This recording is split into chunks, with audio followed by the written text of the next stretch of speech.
YCP నేత మాజీ మంత్రిపై కర్నూలులో కేసు నమోదైనట్టు తెలుస్తోంది. దళిత సంఘాల ఫిర్యాదు మేరకు ఆమెపై పోలీసులు కేసు నమోదు చేశారు. గతంలో ఆమె పర్యాటక మంత్రిగా ఉన్నప్పుడు గుంటూరు జిల్లాలోని బాపట్లలో సూర్యలంక బీచ్కి వెళ్లారు. అప్పుడు ఒక దళిత ఉద్యోగితో రోజా చెప్పులు మోయించారని అప్పట్లో వార్తలొచ్చాయి. దీనిపై దళిత సంఘాలు సైతం బగ్గుమన్న విషయం తెలిసిందే. తాజాగా ఈ వ్యవహారం అప్పట్లోనే పెనుదుమారంగా మారింది.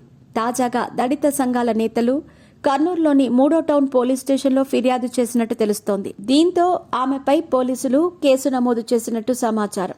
పర్యాటక శాఖ రిసార్ట్స్ వద్ద మంత్రికి అధికారులు స్వాగతం పలికి బీచ్ దగ్గరికి తీసుకెళ్లారు. ఆమె సముద్రపు నీటిలోకి దిగే ముందు ఒడ్డున చెప్పులు విడిచారు. ఆ తర్వాత ఒక ఉద్యోగికి దాని బాధ్యతలు అప్పగించారు. అంతేకాకుండా అతని చేత చెప్పుల్ని మోయించారు. ఈ వీడియోలు అప్పట్లో తెగ వైరల్గా మారాయి. ఈ ఘటనపై తాజాగా మరోసారి వివాదం రాజుకుందని చెప్పుకోవచ్చు.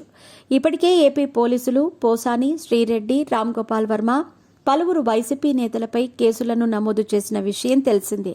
తాజాగా మరోసారి ఆర్కే రోజాపై కేసు నమోదు చేయటం మాత్రం ప్రస్తుతం రాజకీయాల్లో హాట్ టాపిక్గా మారిందని చెప్పుకోవచ్చు.